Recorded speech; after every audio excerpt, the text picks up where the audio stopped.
Saúdo a todos na paz do Senhor Jesus. Irmãos, vamos dar continuidade, na nossa meditação na Santa Palavra de Deus. E hoje nós vamos meditar na Palavra de Deus no capítulo 8 de Oséias. Oséias, capítulo 8, versículos 1 até o 14, que diz o seguinte: o castigo está próximo. Põe a trombeta à tua boca. Ele vem como águia contra a casa do Senhor. Porque traspassaram o meu concerto e se rebelaram contra a minha lei. E a mim clamarão: Deus meu, nós, Israel, te conhecemos. Israel rejeitou o bem, o inimigo persegui-lo-á. Eles fizeram reis, mas não por mim. Constituíram príncipes, mas eu não o soube. Da tua prata e da sua prata e do seu ouro fizeram ídolos para si, para serem destruídos. O teu bezerro, ó Samaria, foi rejeitado. A minha ira se acendeu contra eles. Até quando serão eles incapazes de alcançar a inocência? Porque isso é mesmo de Israel. Um artífice o fez, e não é Deus, mas em pedaços será desfeito o bezerro de Samaria. Porque semearam ventos e cegarão tormentas, não há seara, a erva não dará farinha. Se a der, tragá-la-ão os estrangeiros. Israel foi devorado, agora está entre as nações como coisa em que ninguém tem prazer. Porque subiram à Assíria como um jumento montês, por si só mercou Efraim amores. Todavia, ainda que eles merquem entre as nações, eu os congregarei. Já começaram a ser diminuídos por causa da carga do rei dos príncipes.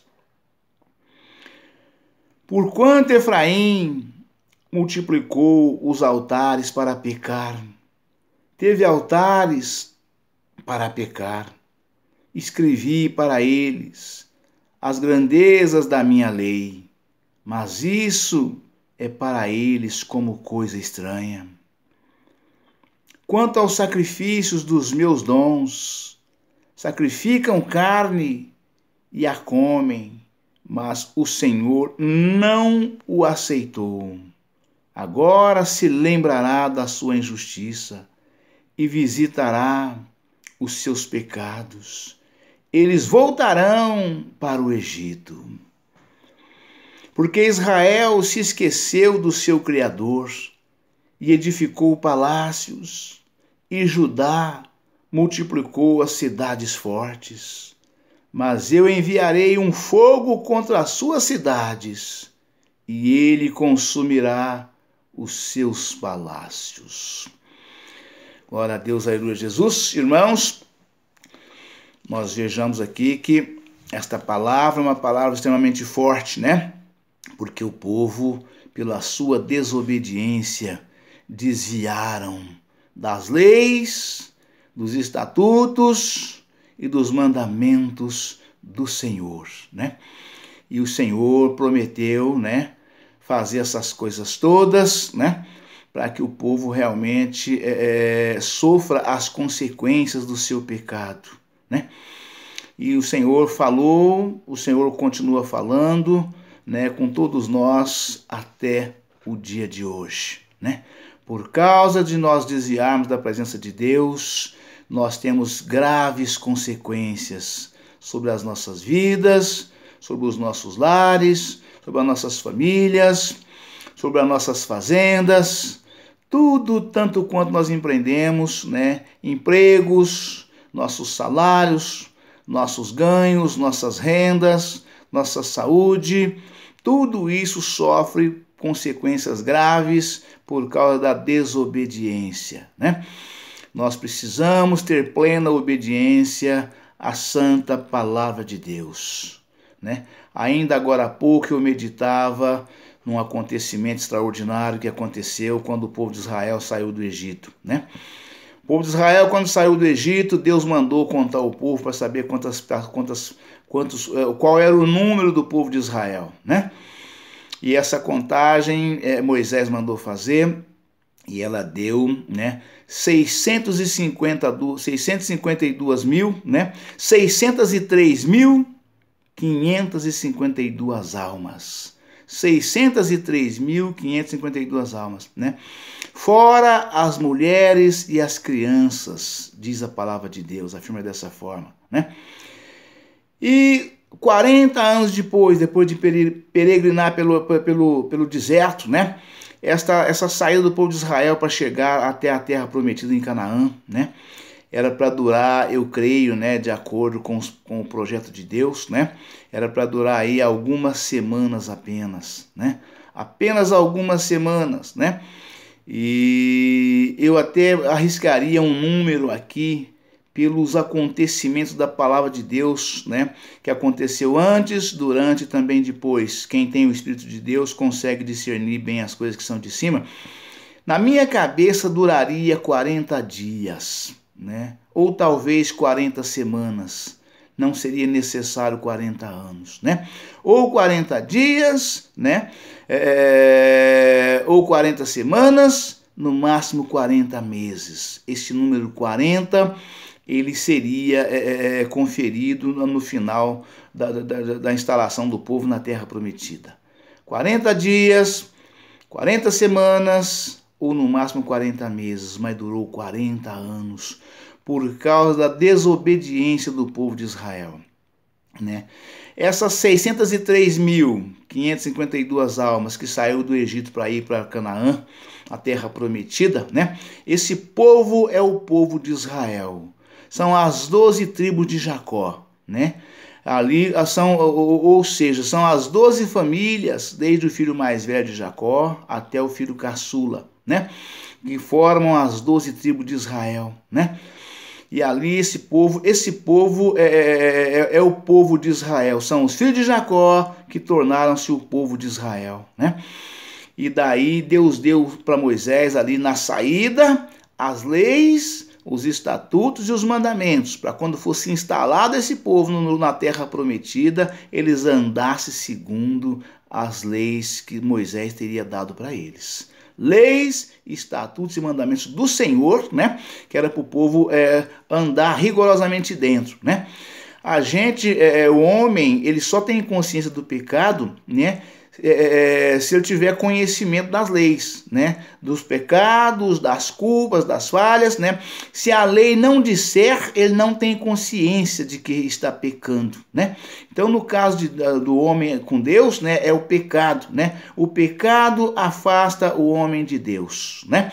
E aonde é que nós vamos saber aonde estão as leis, os estatutos, os mandamentos da lei de Deus, para não pecar contra Deus e receber do Senhor todo o bem que Ele quer fazer a nós, né? É a Bíblia Sagrada, irmãos. Não existe outra fonte, não existe livro nenhum na face da terra que trata-se das leis, os estatutos e os mandamentos do Senhor, para que nós possamos ter uma vida quieta e sossegada, uma vida abençoada por Deus, uma vida onde nós tenhamos uma família abençoada, temos um lar abençoado, temos gozo, paz e alegria em nossas vidas, né? Uma vida farta, com todo tipo de conforto, né? Que a gente necessita para vivermos em paz, felizes e alegres e contentes, né? E sobretudo herdar a nossa salvação, né? Esse foi o objetivo de Deus, né? Nesse projeto de Deus, né? E aí os filhos de Israel começaram, né, a se desviarem porque deixou de atentar para as leis, os estatutos e os mandamentos, né? E a culpa de tudo isso, irmãos, os responsáveis por manter o povo no caminho são exatamente os pregadores da palavra de Deus, né? São principalmente os pastores, né, que são os mestres das congregações, que são os responsáveis pelo povo. Vocês vejam que o Senhor, quando mandou o profeta escrever as cartas às 7 igrejas da Ásia, né? Ele mandou exatamente: ao anjo da igreja escreve. Ele não mandou entregar para nenhuma outra pessoa na igreja. Ao anjo da igreja escreve. E o Senhor foi falando a cada uma das igrejas, foi apontando ali as faltas, as culpas, as falhas, né? E também ali os méritos que o pastor teve em relação a essas 7 igrejas, né? Então, como o número 7 é o número de Deus, ele representa a infinidade, então as 7 igrejas da Ásia pode representar nessa mensagem o mundo inteiro, né? Porque é o número 7 e é o número o 7 é o número de Deus e o 7 representa a infinidade, né? Então, de modo que escreveu as 7 igrejas da Ásia, está falando comigo, com você e com todos nós, tudo aquilo que o Senhor apontou ali vale para cada um de nós até o dia de hoje, né? Ou seja, nós precisamos andar embaixo da potente mão de Deus, obedecendo às leis, os estatutos e os mandamentos do Senhor, dos quais o Senhor tem nos dado através da sua palavra, né? Isso foi dado a Moisés nos primeiros 5 livros da Bíblia, né? E depois Jesus veio confirmar todos esses estatutos, essas leis, estatutos e mandamentos do Senhor, né? Jesus confirmou todos, né? Ele não retirou nenhum tio, nenhum jota da lei, né? Ele confirmou tudo. Ele só não confirmou o dia de sábado, porque o sábado, o dia santificado da semana, passou a ser o domingo, porque o Senhor ressuscitou num domingo. Então não tem dia mais importante na face da terra ou na semana, digamos assim, né, do que o domingo, porque foi o dia que o Senhor ressuscitou, é o dia do Senhor. Domingo tornou-se o dia do Senhor. Aquele irmão e aquela irmã que não tem entendimento porque que não é o sábado e sim passou a ser o domingo, é simplesmente por isso, porque qual o dia que o Senhor foi crucificado? Na sexta-feira. Ele foi morto e sepultado na sexta-feira e ressuscitou que dia? No domingo. Então, domingo tornou-se o dia mais importante do ser humano na face da terra, né? Então daí passou a ser o dia do Senhor, né? Por isso é o dia mais importante. Foi o dia que Jesus ressuscitou-se dos mortos, né? Ali consagrando tudo tanto quanto ele tinha falado, né? Nos 3 anos de ministério, né? Confirmando e consagrando para que nós tivéssemos o perdão dos nossos pecados e a vida eterna, para todo sempre, para toda a eternidade, né? Então, por isso, domingo passou a ser o dia mais importante. Então, de modo que Jesus confirmou todos os mandamentos, né? Ele só não confirmou o sábado porque passou a ser o domingo e deixou quieto o sábado como estava. Então, nós precisamos ter total obediência à santa palavra de Deus. Ou ler, meditar, pedir a Deus entendimento através da sua graça, do seu conhecimento, da sua sabedoria, que vem sobre cada um de nós, sobre o nosso Senhor e Salvador Jesus Cristo, que vem do Senhor Jesus Cristo através do seu divino Espírito Santo, né? E assim nós tenhamos um perfeito entendimento e passamos a obedecer rigorosamente, ou como o povo fala, né, religiosamente, né, para que nós tenhamos uma vida quieta e sossegada, abençoada por Deus aqui na terra, e quando o Senhor falar, chegou seu dia, volta para mim, nós teremos o descanso pela vida eterna, né? Quero fazer uma meditação rapidinha com os irmãos aqui. Eles fizeram reis. Aqui, essa referência está aqui em Oséias, capítulo 8, versículo 4. Eles fizeram reis, mas não por mim. O povo escolhia líderes que não mereciam a aprovação de Deus. Ou seja, escolhiam pela aparência e não pelo coração da pessoa. Não é que escolhia, continua escolhendo até o dia de hoje, né? Continua colocando à frente de trabalho, pessoas às vezes com a aparência mais bonita, mais vantajosa, né? Mas, e não aqueles mais humildes, mais simplesinhos, que têm a verdadeira graça de Deus na sua vida, né? Eles fizeram reis, mas não por mim. O povo escolhia líderes que não mereciam a aprovação de Deus. O apóstolo Paulo adverte acerca dos tempos em que as igrejas escolherão pastores não qualificados, segundo os justos padrões de Deus, né? Ver essa referência em 2 Timóteo, capítulo 4, versículo 3 e 4, nota. Ver o estudo, qualificações morais do pastor, página 1867. Vamos dar uma olhadinha rapidinho aqui para nós poder fechar nossa mensagem de hoje, para que nós possamos, glória a Deus, aleluia, Jesus, dar uma... 2 Timóteo capítulo 4 é escrito o seguinte: conjuro-te, pois, diante de Deus e do Senhor Jesus Cristo, que há de julgar os vivos e os mortos na sua vinda e no seu reino, que pregues a palavra enstes, a tempo e fora de tempo, redarguas, repreendas, exortes com toda a longanimidade e doutrina.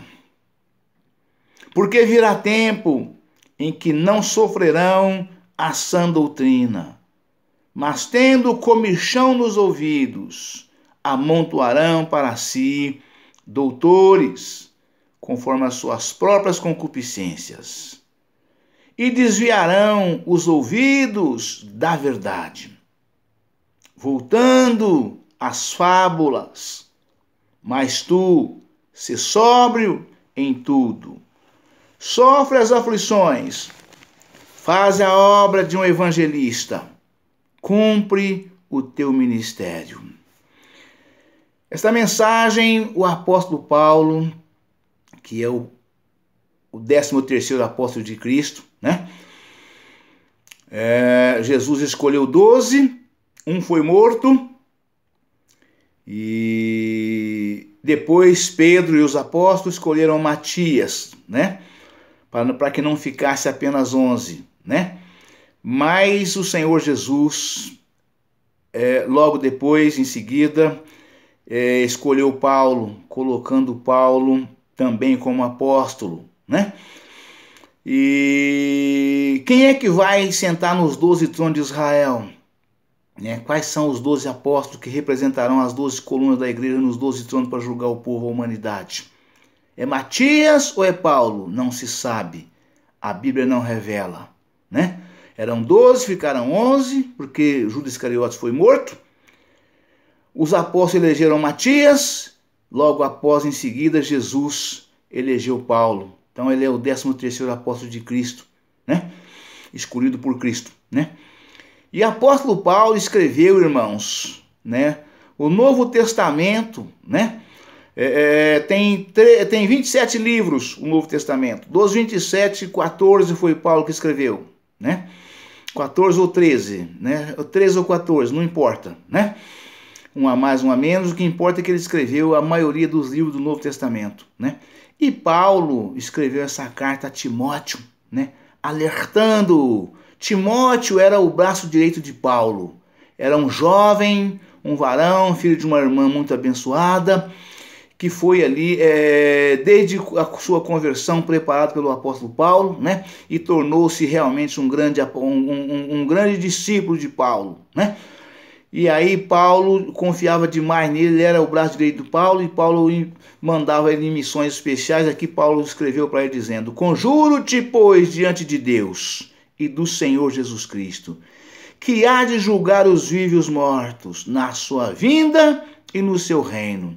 Ou seja, Paulo escreveu fazendo um juramento a Timóteo, fazendo aqui um apelo, né, um apelo dramático até pelas suas palavras, né, para que ele agisse dessa forma, porque ele via o povo desviando daquilo que o povo tinha aprendido. Mesmo no Novo Testamento, já mais de 1500 anos depois do povo ter saído do Egito, né? Já a igreja nova, fundada já no novo conselho, na nova aliança, né? E Paulo via, porque estava longe: conjuro-te, pois, diante de Deus e do Senhor Jesus Cristo, que há de julgar os vivos e os mortos na sua vinda e no seu reino, que pregues a palavra, instes a tempo e fora de tempo, redarguas, repreendas, exortes com toda a longanimidade.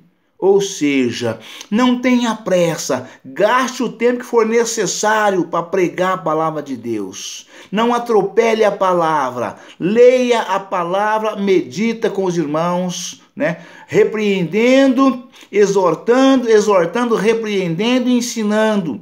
Ou seja, ensinando, exortando e repreendendo, de acordo com a santa palavra de Deus, né? Que pregues a palavra, instes a tempo e fora de tempo, redarguas, repreendas, exortes com toda a longanimidade. Não tenha pressa, esqueça o relógio na parede, pregue a palavra de Deus, né?